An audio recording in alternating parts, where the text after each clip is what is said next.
మధ్యప్రాచ్యంలో మరోసారి తీవ్ర ఉద్రిక్తతలు చోటు చేసుకున్నాయి. అమెరికా దాడులు జరిపితే తీవ్ర పర్యవసానాలుంటాయని ఇరాన్ గల్ఫ్ దేశాలను నేరుగా హెచ్చరించింది. తమ మౌలిక సదుపాయాలపై దాడి జరిగితే ఊరుకునేది లేదని స్పష్టం చేసింది. యుద్ధం ముగిసిపోయింది, ఆల్ ఈజ్ వెల్ అని ట్రంప్ ఓవైపు ప్రకటనలు చేస్తుంటే ఇరాన్ మాత్రం తగ్గేదేలే అంటోంది. ఇరాన్ హెచ్చరికలతో మరోసారి గల్ఫ్ దేశాలకు వణుకు మొదలైంది.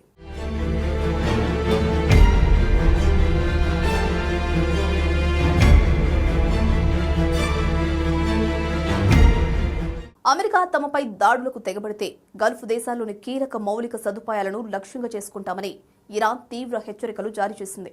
ఇంధన వనరులు, ఆయిల్ ఫీల్డ్స్, విద్యుత్ కేంద్రాలు, తాగునీటి ప్రాజెక్టులపై ప్రతీకార దాడులు చేస్తామని స్పష్టం చేసింది. ట్రంప్ను దాడుల నుంచి నిరోధించాలని, యుద్ధానికి ముగింపు పలికేలా దౌత్య చర్చల వైపు మళ్లించాలని గల్ఫ్ దేశాలకు తేల్చి చెప్పింది. తమ ఇంధన నెట్వర్క్పై దాడులు చేస్తామని జూలై 28న ట్రంప్ హెచ్చరించడంతో ఇరాన్ ఈ దౌత్యపరమైన వ్యూహాన్ని అమలు చేస్తోంది.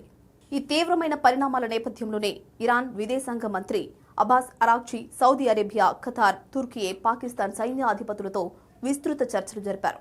ట్రంప్ ఆర్మీ దాడులు చేయకుండా ఒత్తిడి తెచ్చేందుకు తమ ప్రభావాన్ని ఉపయోగించాలని విజ్ఞప్తి చేశారు. ఇరాన్పై దాడి జరిగితే గల్ఫ్ ప్రాంతంలో ఉన్న అమెరికా ఆస్తులు, మౌలిక సదుపాయాలకు సురక్షితంగా ఉండవని స్పష్టం చేశారు. Saudi Arabia crown prince Mohammed bin Salman ఇప్పటికే ట్రంప్తో మాట్లాడి సైనిక చర్యలను వాయిదా వేయాలని కోరినట్లు తెలుస్తోంది. మరోవైపు లెబనాన్ సరిహద్దులో ఉద్రిక్తతలు మరింత పెరుగుతున్నాయి. ఇటీవల జరిగిన ఘర్షణలో 2 ఇజ్రాయెల్ సైనికులు, 1 లెబనాన్ పౌరుడు ప్రాణాలు కోల్పోయారు. దక్షిణ లెబనాన్లో ఇజ్రాయెల్ జరిపిన ప్రతీకార దాడుల్లో పెద్ద ఎత్తున ప్రాణ నష్టం జరగడంతో పాటు 12 మంది తీవ్రంగా గాయపడ్డారు. కాల్పుల విరమణ ఒప్పందం ఉన్నప్పటికీ ఇజ్రాయెల్ తమ రక్షణ చర్యలను కొనసాగిస్తూ ఉండడం ఆందోళన కలిగిస్తోంది. మరోవైపు హర్ముజ్ జలసంధి విషయంలో ఇరాన్, ఒమన్ ప్రతిపాదించిన ఒప్పందం ఓడల రాకపోకలకు వీలుగా లేదని షిప్పింగ్ పరిశ్రమ ఆందోళన వ్యక్తం చేస్తుంది. అమెరికా ఆంక్షలు, బీమా నిబంధనల వల్ల ఈ జలసంధి ద్వారా రవాణా చేయడం అత్యంత సంక్లిష్టంగా మారింది. ప్రపంచ ఇంధన సరఫరా, ఆర్థిక స్థిరత్వానికి సురక్షితమైన నౌకాయానం అత్యంత కీలకమని అంతర్జాతీయ షిప్పింగ్ సంఘాలు విజ్ఞప్తి చేస్తున్నాయి.